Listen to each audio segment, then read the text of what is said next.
Gloria a Dios, hermanos. Hermanos, venimos ahora a este momento de la exposición de su palabra, aunque ciertamente durante el transcurso del servicio vamos hablando de ella. A veces la hablamos cantada, a veces la hablamos, ¿verdad?, en una exhortación, y venimos ahora a hablarla en este sermón, en este mensaje. Venimos a Hebreos capítulo 4. Vamos a avanzar el argumento, ¿verdad?, que el escritor de Hebreos está trayendo. Y venimos ahora a pedirle a Dios que nos hable. Espero que no se le olvide esa ilustración de Facebook, ¿verdad? ¿Cuántos quieren que Dios nos hable ahora? Pues ahí está la mano que sale de la nube que dice: aquí está mi palabra. Venimos ahora, oremos a Él para que Él nos hable a través de su palabra. Padre, gracias. Gracias por tu palabra, Señor, que viene de tu mente, de tu corazón. Ella es espiritual, viva. Y Señor, en esta mañana reconocemos que estamos llenos de nuestras palabras, de nuestros juicios, de nuestras obras, de nuestros dolores, de nuestras inseguridades, de nuestros temores. Y Señor, estas cosas nos agotan. Estamos cansados.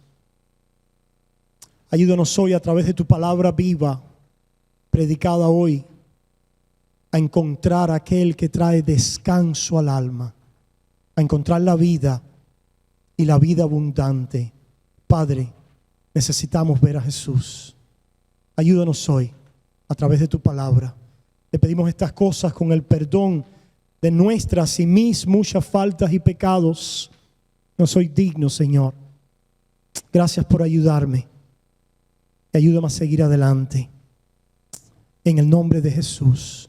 Amén y amén. Venimos, hermanos, a la lectura de Hebreos capítulo 4. Leamos en su totalidad este capítulo en esta mañana. Temamos pues, no sea que permaneciendo aún la promesa de entrar en su reposo, alguno de vosotros parezca no haberlo alcanzado. Porque también a nosotros se nos ha anunciado la buena nueva como a ellos, pero no les aprovechó el oír la palabra por no ir acompañada de fe en los que la oyeron. Pero los que hemos creído entramos en el reposo.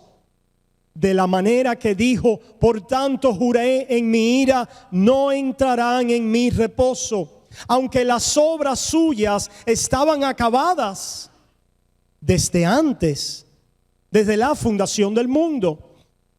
Versículo 4: porque en cierto lugar dijo así del séptimo día, y reposó Dios de todas sus obras en el séptimo día. Y otra vez aquí: no entrarán en mi reposo. Por lo tanto, puesto que falta que algunos entren en él, y aquellos a quienes primero se les anunció la buena nueva no entraron por causa de desobediencia, otra vez determina un día, hoy, diciendo: después de tanto tiempo, por medio de David, como se dijo: si oyeres hoy su voz, no endurezcáis vuestros corazones. Porque si Josué les hubiera dado el reposo, no hablaría después de otro día. Por tanto, queda un reposo para el pueblo de Dios, porque el que ha entrado en su reposo también ha reposado de sus obras, como Dios de las suyas. Procuremos pues entrar en aquel reposo, para que ninguno caiga en semejante ejemplo de desobediencia, porque la palabra de Dios es viva y eficaz, y más cortante que toda espada de dos filos, y penetra hasta partir el alma y el espíritu, las coyunturas y los tuétanos, y discierne los pensamientos y las intenciones del corazón. Y no hay cosa creada que no sea manifiesta en su presencia. Antes bien, todas las cosas están desnudas y abiertas a los ojos de aquel a quien tenemos que dar cuenta. Por tanto, teniendo un gran sumo sacerdote que traspasó los cielos, el Hijo de Dios, retengamos nuestra profesión. Porque no tenemos un sumo sacerdote que no puede compadecerse de nuestras debilidades, sino uno que fue tentado en todo según nuestra semejanza, pero sin pecado. Acerquémonos pues confiadamente al trono de la gracia para alcanzar misericordia y hallar gracia para el oportuno socorro. Esta es la palabra de Cristo. Amén. Hermanos, hemos titulado estas partes que vamos a tener en el capítulo 4, esforzándonos para descansar. Ahí lo pudiéramos dejar. Y ahí, ¿verdad? Es un título provocativo. Porque, oye, si yo tengo que esforzarme para descansar, alguien pudiera decir, si ya vengo de estarme esforzando, también voy a tener que esforzarme para descansar. Qué bendita paradoja esta que queremos tratar de iluminar.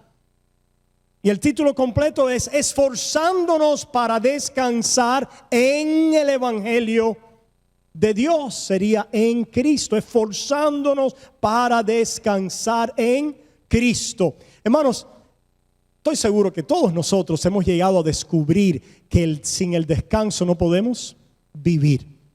Algunos descansamos más que otros, ¿verdad? Estaba supuesto a hacer un chiste. Algunos hemos venido a esta convicción, ¿verdad? Más profunda que otros. Pero ciertamente, hermanos, el descanso es necesario para el buen funcionamiento y desarrollo humano. ¿No es así? Pero hermanos, ¿a cuántos le ha pasado a menudo que en medios de agendas ocupadas, horarios demandantes, presiones de la vida, nos resulta difícil descansar? ¿No les ha pasado eso? Una de las cosas que vemos, hermanos, en estos tiempos es la falta de descanso.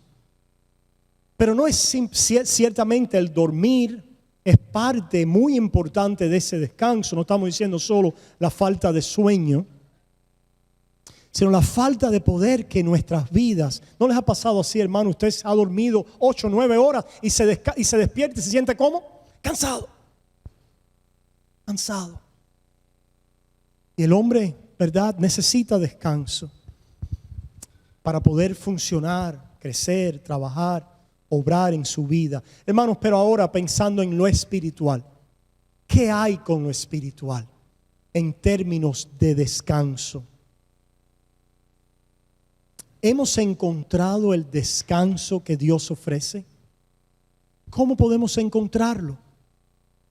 ¿Es fácil de encontrar? ¿Qué se interpone en el camino del descanso? ¿Qué se interpone entre nosotros y este descanso que Dios ofrece? Estas son algunas de las interrogantes que queremos tratar de responder. Hermanos, no cabe duda, ¿verdad? Estoy seguro que todos estaríamos de acuerdo que el Evangelio presenta a los pecadores con una promesa de descanso. Todos nos hemos aprendido ese versículo que dice Jesús: venid a mí todos los que estáis trabajados y cargados, y yo os haré descansar. Pero hermano, tenemos que discernir un poco más este descanso y cómo podemos entrar en él. Porque ahí está en el capítulo 4, una vez más, otra advertencia. Es la misma dicha de diferentes maneras. Es la misma advertencia que el escritor de Hebreos ha puesto desde el principio, que tiene que ver con Jesús y con la tentación de retirarnos de Él, de abandonar nuestra confianza del principio de Él. El escritor ahora lo pone en términos de no entrar en descanso. Que el retirarnos, el apartarnos, el abandonar la confianza desde el principio que teníamos en Jesús es el no entrar en el descanso de Dios.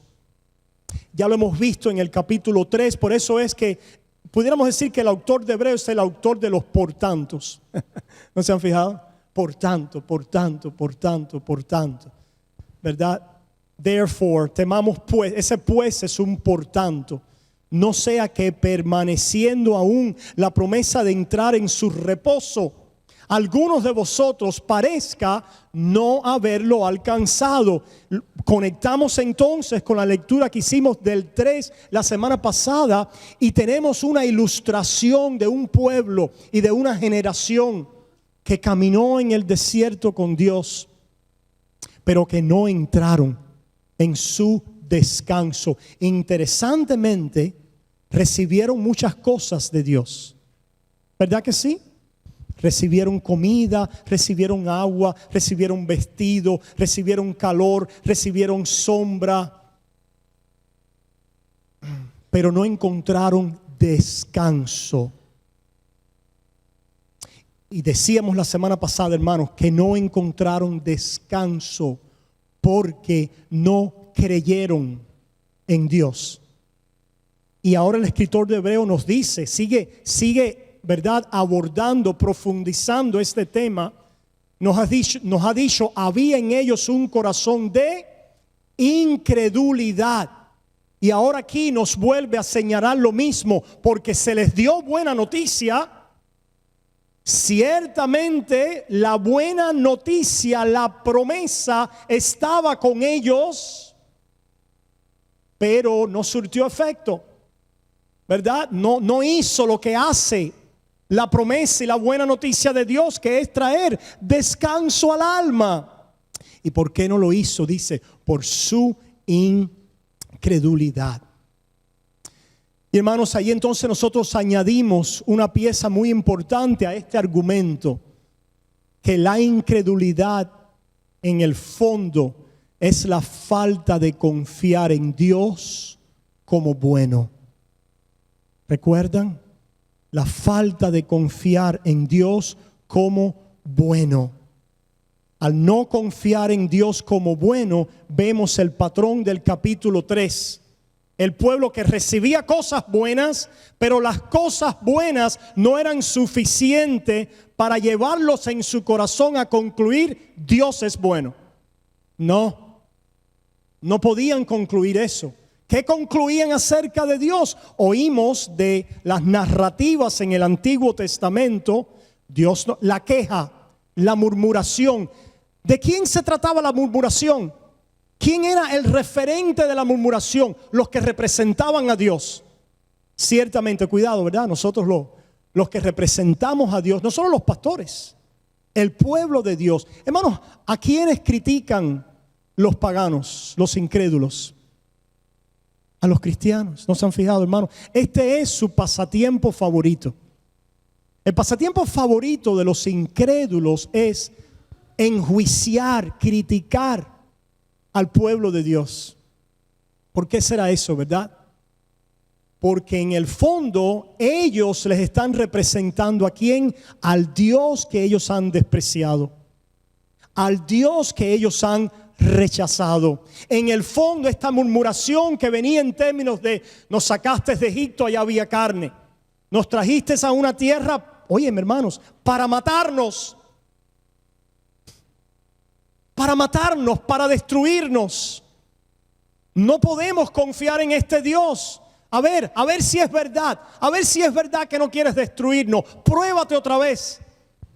Y ahí estaba una y otra vez la tentación. A tu Dios no tentarás.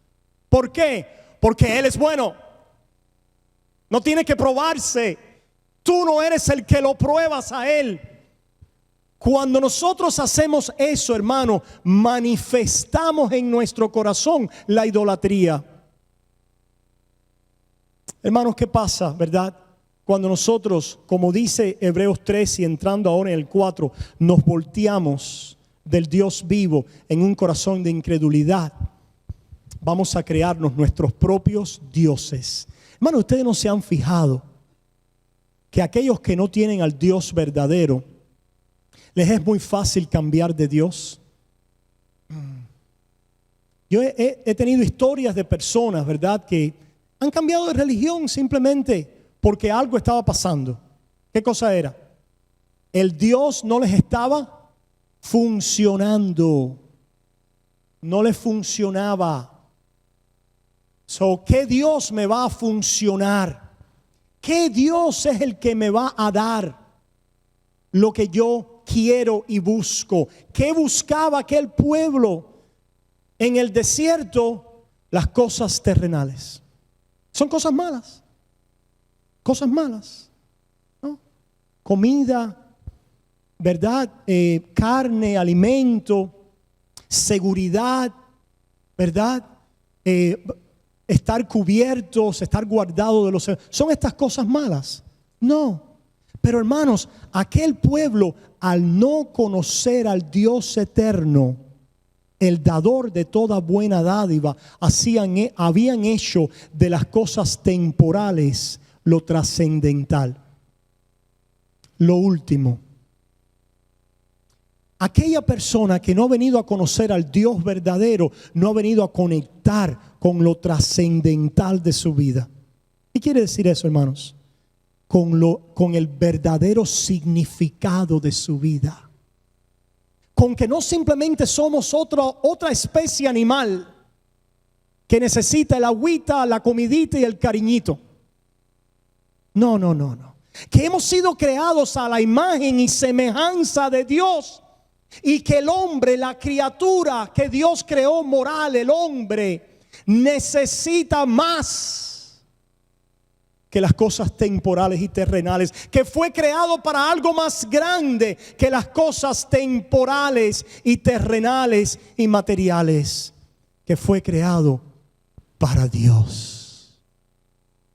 Para Dios. Dios su mayor tesoro.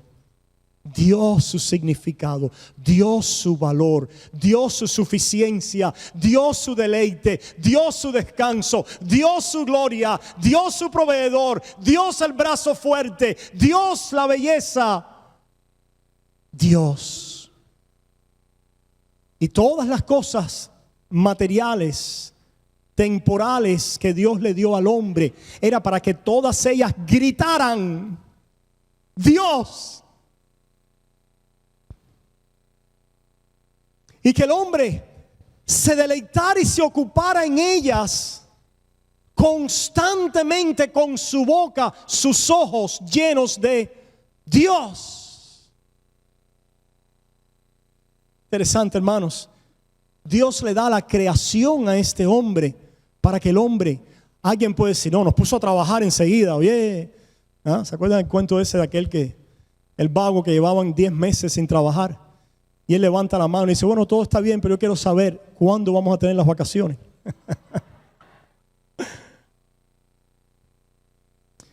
Hermanos, hay un trabajo que es descanso. Yo sé que nos es difícil, yo sé. Nos es difícil pensar en eso, ¿verdad? Es difícil pensar en eso en un mundo donde el trabajo nos agobia, ¿verdad que sí? Pero hermanos, si ustedes se fijan, ¿en qué día creó Dios al hombre? El sexto día, ¿verdad? ¿Y qué venía después del sexto? El día de descanso. Qué interesante. Qué interesante que Dios crea al hombre el sexto día y Dios dice, ahora voy a descansar. Pregunta, Dios estaba muy acalorado que tenía que descansar. Estaba cansado. Wow, he trabajado, Dios mío, a ver si ya, voy a descansar ahora. Eso es lo que Dios quiere decir cuando dice, y Dios descansó de sus obras. Dios hace sus obras materiales y pone una corona en ella y dice, ahora a disfrutar juntos. En el descanso, en la celebración, en la adoración del sábado, del séptimo día, a disfrutar juntos tú y yo. Y Dios caminaba, dice allí, en la frescura de aquel jardín con el hombre.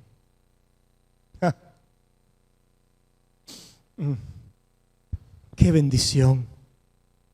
debe haber sido aquel nacimiento para el hombre. Siendo amado por Dios, siendo proveído. Pregunta, ¿el hombre fue puesto ahí? Él trabajó por algo de aquello. Pregunta, ¿trabajó por algo de aquello? Nada. Es como cuando un bebito nace y los padres que han trabajado por ese bebito le tienen ya su, ¿cómo se llama eso? Su bassinet, ¿no? Le tienen ahí su bassinet lindo, o algunos, ¿verdad? Conforme a sus recursos, los padres amantes proveen ¿para quién? Para sus hijos. Proveen para sus hijos. Los hijos vienen y son proveídos por sus padres. Así empieza la vida. Dependen absolutamente en los brazos de quién. Primero, no, discúlpame, en estos tiempos hay que hablar un poquito más profundo. No en los brazos, antes de los brazos ya los babies están en peligro. Porque allí en el vientre ya la vida de ese niño está hoy, donde vivimos en esta sociedad, en cuestionamiento. ¿Será que este niño será conveniente para mí o no?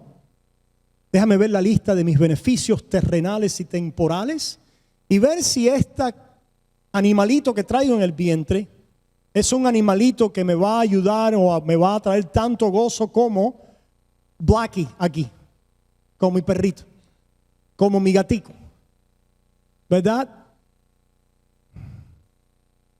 Pero eso, ¿verdad? Eso es un sermón. Pero todo está relacionado, hermanos. Todo está relacionado con lo que queremos comunicar en esta mañana, hermanos. Dios creó al hombre para unirse con Él y celebrar con Él la vida que solo Dios puede dar. Él es la vida. ¿Saben por qué Dios es santo? ¿Qué? Hermano, ¿han pensado qué implica esta palabra de Dios es santo? Pudiéramos decir muchas cosas, hermanos, pero una de las cosas que podemos decir muy importantes en lo que queremos decir es que Dios no es criatura. ¿Quién parió a Dios? ¿De quién Dios dependió? ¿Quién le dio vida a Dios? ¿A quién le pidió consejo Dios? ¿Quién consoló a Dios? ¿Quién alimentó a Dios? ¿Quién crió? ¿Quién le enseñó? ¿Quién lo levantó? ¿De quién dependió Jehová? Él es santo. Él es santo. Porque nosotros las criaturas somos dependientes.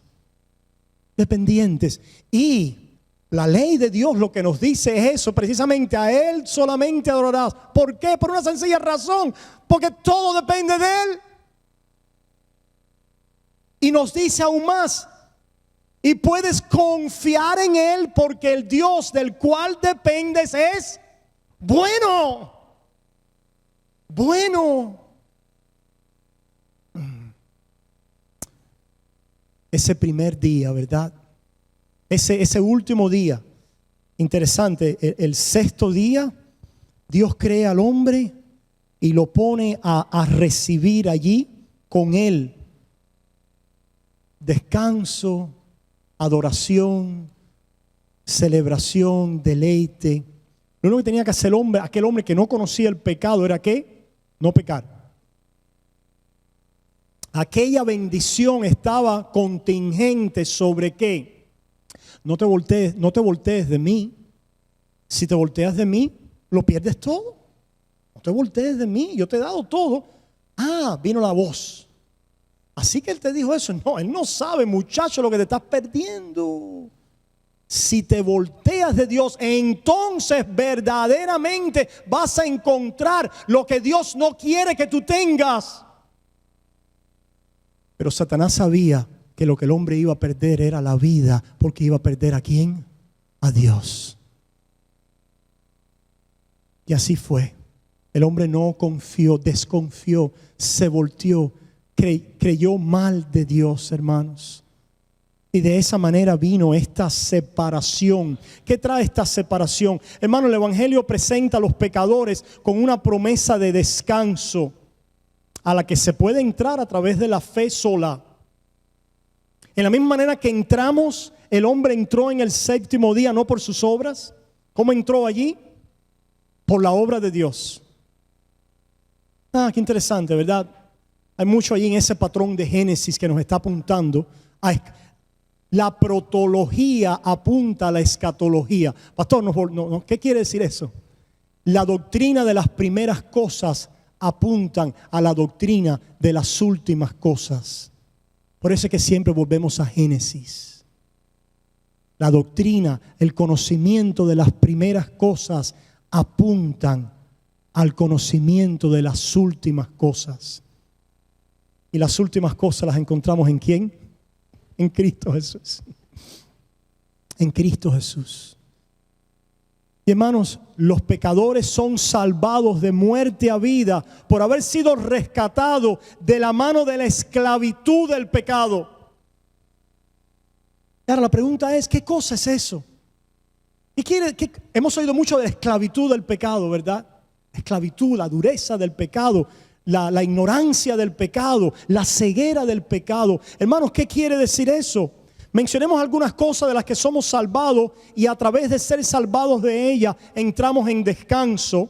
Yo escribí la siguiente y estas tiene, en la forma en que la escribí, tiene un significado en su orden, en su estructura.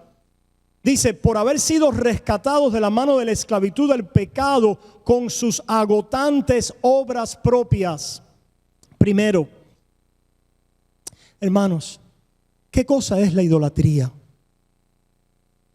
Volviendo a este tema de la idolatría es el hombre que no quiere ser llevado por Dios.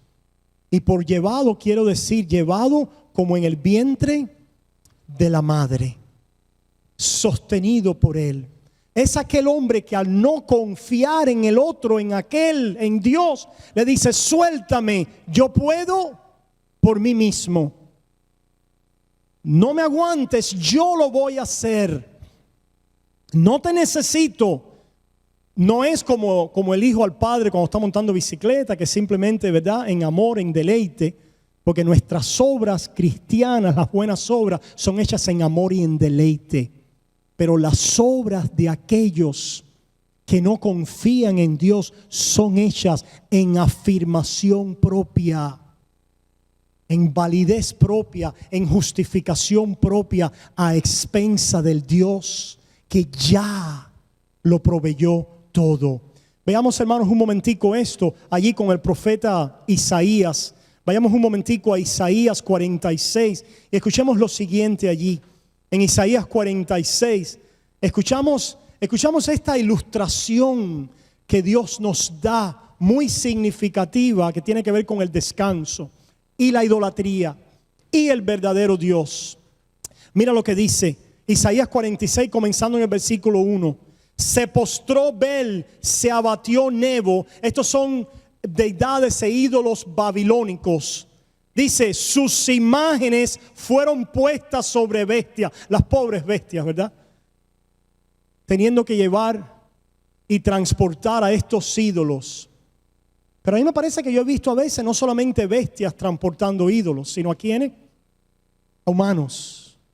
¿Será que para transportar ídolos tenemos que hacernos como bestias? No sé, pero bueno. Dice aquí que las bestias fueron cargadas, la creación representada en esas bestias, pero después no solo vamos a ver que solo las bestias, sino también los humanos. Pero creo que lo que está diciendo Dios aquí es que el hombre que deja de mirar a Dios y ser llevado por Él y por sus obras, el hombre que deja de entrar en el deleite de lo que Dios ha hecho por él completo, recibiéndolo todo de Él, es el hombre que se carga como una bestia.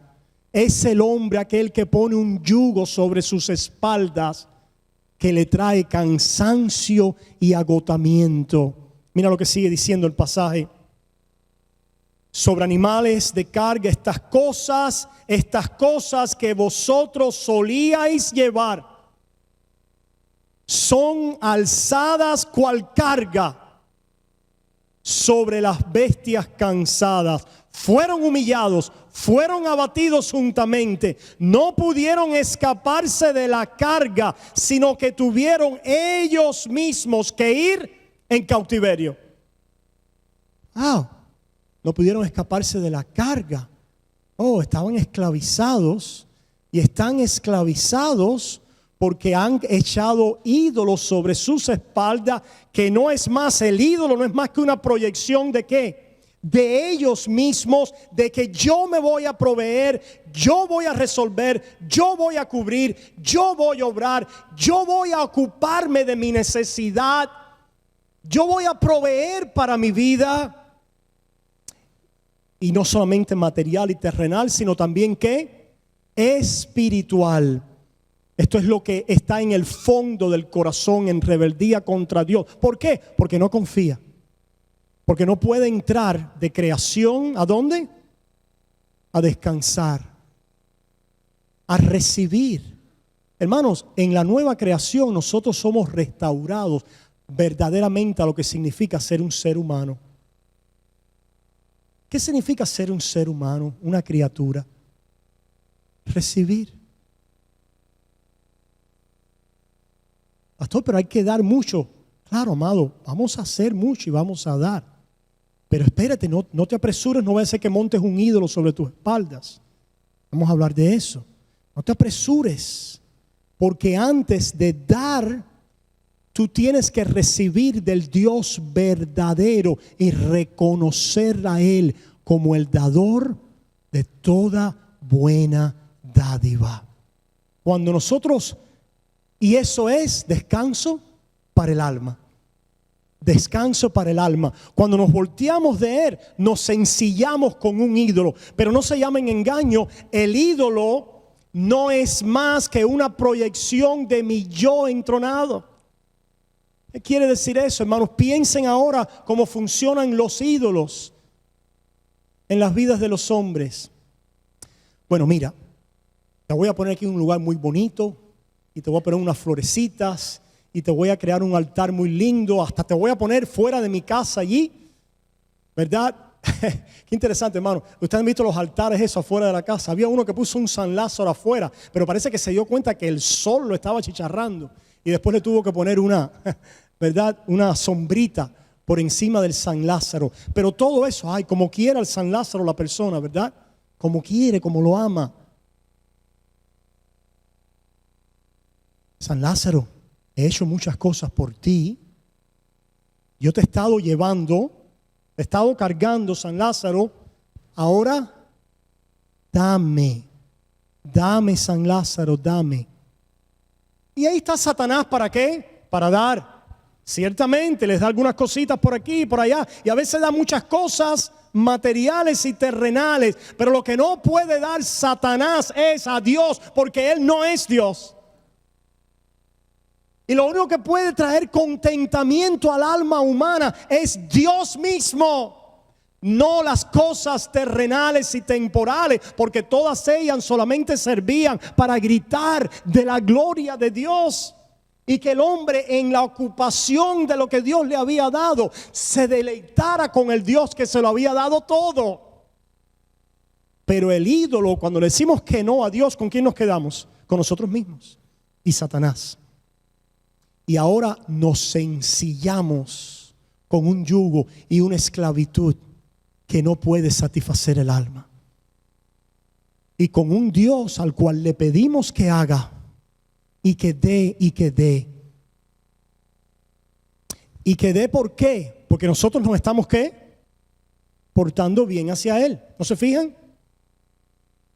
Las personas, hermanos, las personas son muy religiosas. ¿Qué consiste la religión falsa?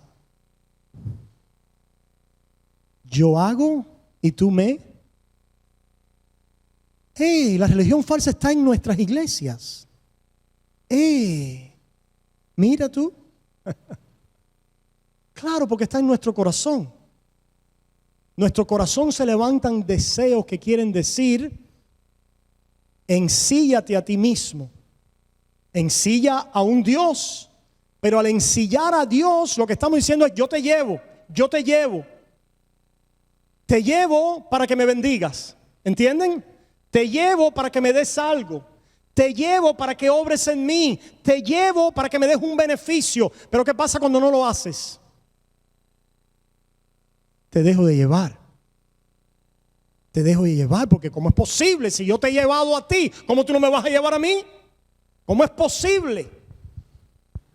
¿Entiende, hermano? Ese entendimiento, en resumen, es el entendimiento de la falsa religión. Ninguna criatura puede llevar a Dios. Ninguna. Dios es santo. No necesita de nada. Nada. Lo tiene todo. Suficiente en sí mismo. Ninguna criatura lo puede llevar en un altar. Ninguna criatura puede hacer algún altar donde baje a Dios y decir: voy a hacer esto por ti, para que tú hagas algo por mí. Eso es idolatría. Idolatría. Falsedad. El hombre entronando su yo. Y lo entronamos a la manera pagana de los vikingos. Odín, te voy a hacer tal cosa para que me ayudes a ganar la batalla. Hey, solamente cámbiale el nombre. En vez de Odín, dile Jehová. Jehová, voy a hacer tal cosa para que me des la victoria en la vida. Paganismo, idolatría, falsedad.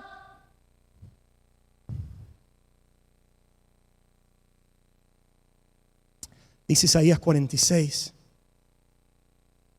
oídme, oh casa de Jacob, y todo el resto de la casa de Israel. Hermanos, están listos para gozarse, los que se puedan gozar. Dios quiera que toda la iglesia se goce hoy con esto. Dios quiera. Oídme. En otras palabras, Dios le está hablando a un pueblo ensillado por ídolos. Ídolos que quieren llevar después la palabra que le viene a ellos, ¿verdad? Es la palabra: ustedes han buscado la justicia tratando de ensillarme a mí, y yo no puedo ser ensillado. Romanos capítulo 10. Han buscado vuestra propia justicia. ¿Qué cosa es la propia justicia, hermano? Ya hablamos del paganismo, ¿verdad? Hermanos, ambas cosas, ya sea el liberalismo, ¿verdad?, o el moralismo, ambas cosas es legalismo. ¿Y qué cosa es el legalismo, hermanos? Yo hago algo y tú haces entonces algo por mí. Yo te voy a ensillar, yo voy a hacer algo por ti, te voy a ensillar, te voy a apuntalar, te voy a prender velas, o yo voy a ayunar, yo voy a estar siempre en la iglesia, yo voy a ser un cristiano limpio, yo voy a caminar en obediencia, yo voy a hacer todas estas cosas, te voy a ensillar, pero después me tienes que dar la corona de la vida eterna, pero me tienes que dar prosperidad, pero tienes que me vaya bien en la familia, pero tienes que darme bendiciones. Yo te voy a ensillar, te voy a obedecer, pero tienes que darme bendiciones. Wow. Por las caras de algunos de ustedes, me parece que estamos en presencia de muchos ídolos. Los mismos caen en mi corazón. Queremos ensillarlo, queremos llevarlo. Y basado en lo que hacemos, es decir, no queremos entrar a un Dios que nos los da todo. No queremos entrar si el hombre hubiera tenido su opción. No me crees a mí el sexto día, porque ¿qué? No hay más nada que hacer. Lo hiciste todo. No me crees a mí y déjame sin hacer nada. Déjame tener un pedacito de algo por hacer, un pedacito aunque sea. Vaya, aunque sea plantar una florecita. Dice, pero es que lo que vas a plantar es la semilla que te he dado. Tú no creas nada. Todo lo que tienes, yo te lo he dado. Reconóceme. En otras palabras, vuélvete como un niño. No, es más, vuélvete como un feto. No, es más, deja ser concebido por mí. No, es más, tenéis que nacer de nuevo.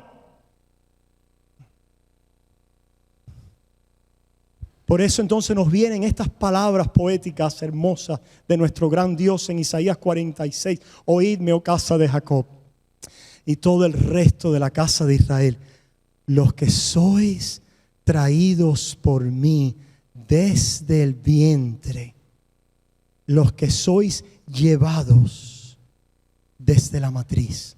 ¡Ah! ¿Cuántas mujeres madres hay aquí? Ustedes saben lo que es llevar a alguien en el vientre. Nosotros los hombres no.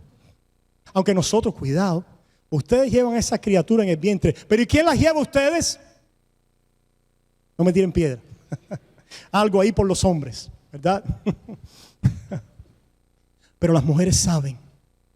Las mujeres saben lo que es allí en sus vientres gestar vida. Que recibir. Y todo esto es de lo que Dios ha dado. Y entonces la idea aquí es llevar. La idolatría, el hombre lleva a Dios. La verdadera religión, Dios lleva al hombre. Y lo lleva ¿desde dónde? Desde el vientre, de tal manera que toda la obra de Dios ha terminado. Porque, hermanos, no se fijan, volviendo entonces, bueno, no quiero irme a Isaías todavía, pero allá en Hebreos 4, ¿por qué Dios hace referencia a la creación? ¿Se fijan? Al tema de la creación y al séptimo día, y a Él descansó de todas sus obras. Y dice entonces, y el que encuentra el descanso, descansa de todas las suyas. Hermanos, escúchenme.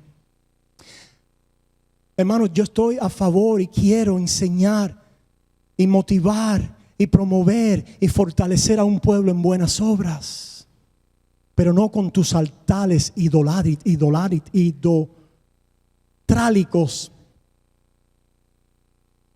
Idolaters.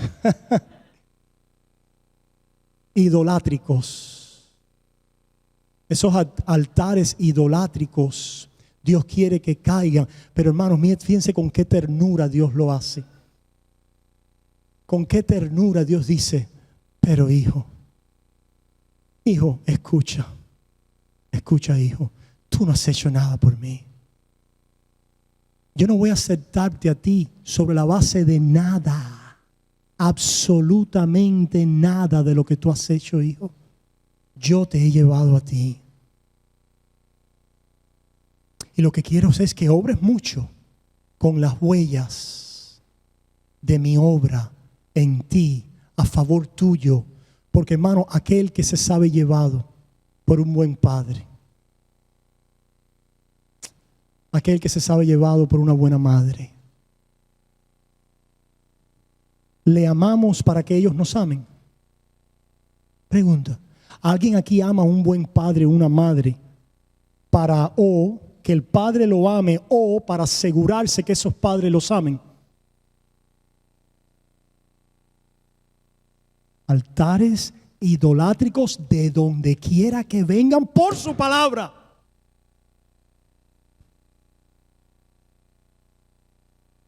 La seguridad en nuestras vidas primero viene del Dios amante, de escuchar la promesa de lo que Dios ha hecho ya por nosotros en Cristo Jesús. Dios te dice: yo te he llevado desde mi vientre, hijo. ¿Dónde estás hoy? En la porquería más grande. Ámame para yo amarte.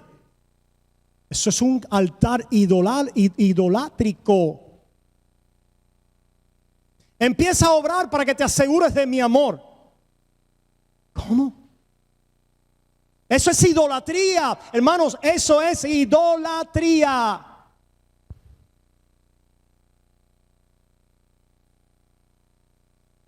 Pastor, pero las obras no son una evidencia de gracia. Sí.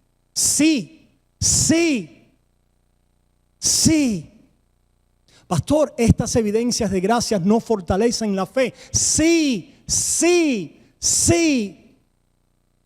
Porque el hijo que es amado se entrega a amar. Muy sencillo, hermanos. Esto no es difícil. Nuestros altares idolátricos lo hacen difícil. Esto no es porque lo digo David, porque el pastor se ha empecinado, porque el pastor ahora, el pastor es un diablo. Sí, yo sé lo que yo soy, hermano. Ustedes no saben ni la mitad de lo que pasa por este corazón. No confíen en mí, confíen en Dios.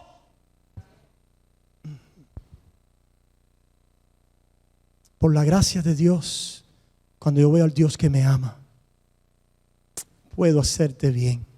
Un poquitico. Y puedo pedirle a Dios perdón por el mal que te he hecho. Y puedo levantarme otra vez porque oigo a un Dios que me dice: hijo, hijo, yo te he llevado desde mi vientre. Tú me conoces. Tú sabes quién yo soy para ti. Tú sabes que soy bueno. Deja de luchar por ti mismo. Yo desde mi vientre te he llevado. ¿Por qué luchamos, hermanos, los unos con los otros? Porque alguien me quiere quitar algo, fulanito, o esto, aquello, nuestras luchas, nuestros deseos, ¿verdad? ¿Por qué? Porque estamos ensillados. Y el problema es que todo el mundo tiene sus propios ídolos, y esos ídolos, ustedes no se han fijado en las religiones falsas, como todo el mundo está fajado. No, yo sí tengo H para ti. O no, pero aquel tiene más H que tú. No, cuidado con aquel, porque aquel está haciendo aquel, o aquel está haciendo esto, o aquel está haciendo asado. Y eso, hermanos, debemos humillarnos delante del mundo, porque nosotros no hemos hecho diferente.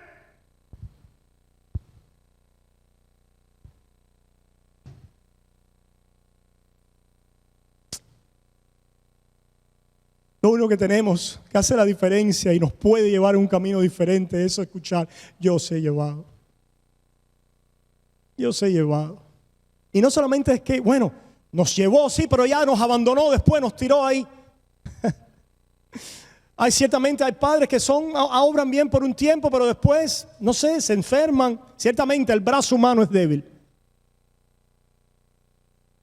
Tenemos que perdonar a los padres malos que nos abandonaron. No es los padres malos por el pecado. Es decir, entiéndame lo que digo, todos somos malos, pero podemos utilizar en esto una medida de cordura con aquellos padres que ciertamente por la enfermedad del pecado en sus vidas no han podido estar ahí para ustedes. Se han enfermado. La enfermedad viene del pecado, ciertamente, ¿verdad? ¿Qué tenemos que hacer? Perdonarlos. Pero la única manera de perdonarlos es encontrar a aquel que dice: aunque tu padre y tu madre te abandonaren, con todo yo te recogeré. ¿Cuántos hemos sido recogidos? Este padre no abandona. Mira lo que sigue diciendo en Isaías 46. Miren, hermano. Los que soy llevado desde la matriz, ese es el final del 3, 4, subrayen, y hasta la vejez.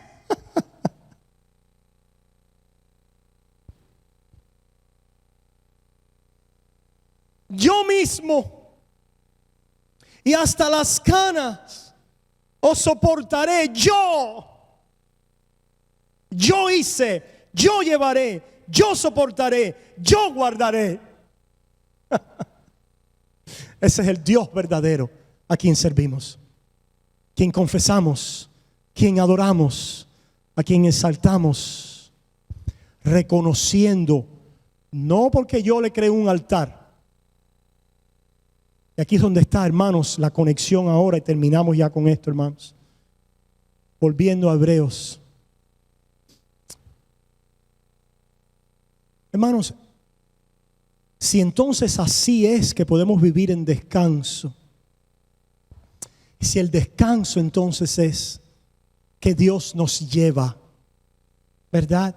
No solamente nos ha concebido, nos ha llevado en el vientre, nos ha parido, nos ha soportado, nos ha preservado, nos ha perdonado, nos ha limpiado, nos ha guardado y nos lleva hasta el fin, más allá de la muerte. ¡Oh, qué promesas tenemos!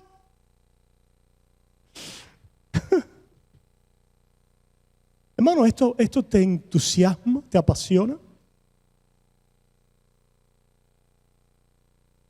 Hay un pueblo apasionado hoy. ¿Por qué? El oro que cae del cielo. ¡Perezca tu oro! Apasionado hoy por las mansiones multimillonarias y los proyectos humanos, ¿verdad? Y las cosas en este mundo. ¿Será que es una generación de corazón incrédulo y que van a quedar no habiendo encontrado el descanso de Dios? ¿Será que hay un pueblo que tiene que escuchar que este Dios es el que te puede llevar y que el mayor regalo no es el regalo terrenal, temporal de sus dádivas, aunque ellas son buenas cuando testifican de Él? El mayor regalo es conocer la bondad, la misericordia, la gracia de Dios por pecadores malos que han recibido la misericordia y la gracia de Dios en Cristo Jesús, que se ha convertido en nuestra mayor dádiva. reconociendo nosotros las maneras en que queremos ponerlos en altares idolátricos. Dios pertenece en un altar, pero no en uno idolátrico. El altar de Dios, ¿dónde está? Los cielos. Y para que no sea idolátrico, recuerden una vez más, ¿qué cosa es idolatría? Espero que esto se les mantenga allí en sus corazones. Yo te doy y tú me das. ¿Cuál es el verdadero altar? ¿Cuál es el verdadero altar? Tú no me has dado nada. Tú no me has dado nada. Lo que mereces es que yo te quite aún ¿qué? El sol que respiras, la vida que tienes, que te hunda en las profundidades de las oscuridades de más afuera, en el infierno. Eso es lo que yo debiera darte, pero envié a uno que construyó el altar, que se entregó en el altar, que es la piedra angular, que no solamente era altar, sino también era ofrenda. No, aún más, que no solamente era altar y ofrenda, sino también era sumo sacerdote. No, aún más, no solamente era altar, ofrenda, sumo sacerdote, sino también era el lugar santísimo. No, aún más, no solamente era ofrenda, altar, sumo sacerdote y lugar santísimo, es templo. No, aún más, es nueva creación. En Él, como la cabeza, la creación es recapitulada, levantada, redimida. El altar al cual solo Él entra, Cristo, nuestro sumo sacerdote, el profeta, el rey de nuestra confesión. Esa es la religión verdadera. ¿La tienes tú? ¿Has entrado en el descanso de aquel que entró en el lugar santísimo a través de ti, a través de su sangre, de su obra? ¿Has entrado en el descanso eterno, descansando de todas tus obras? Hermanos, aquel que entra, encuentra. Un momentico. Aquel que entra, tiene que entrar muriendo. Quiere decir eso, hermano. Ahora piensen, hermanos. ¿Cuándo murió Jesús? ¿Qué día? Hablando ahora de su pasión y comparando, porque el texto lo sugiere. El texto nos da indicio de comparación entre creación y ¿qué? Y redención. Entre protología y escatología. Y la escatología es Cristo. Él es el principio y el fin. Cristo, hermanos, es entregado y crucificado en aquella víspera del sexto día. ¿No es así? ¿Qué pasó el sexto día? ¿A quién creó Dios el sexto día? Adán, ¿verdad? Pero el Adán puede vivir delante de él. ¿Qué tiene que hacer? Morir. Es como que Dios nos está diciendo en aquella semana, no solamente en aquella cronología de la semana, sino también en una fiesta alta, en el día de la Pascua. Allí caía la Pascua. El Cordero de Dios inmolado. El primer Adán con sus obras y sus obras corruptas que salen de la idolatría de su corazón.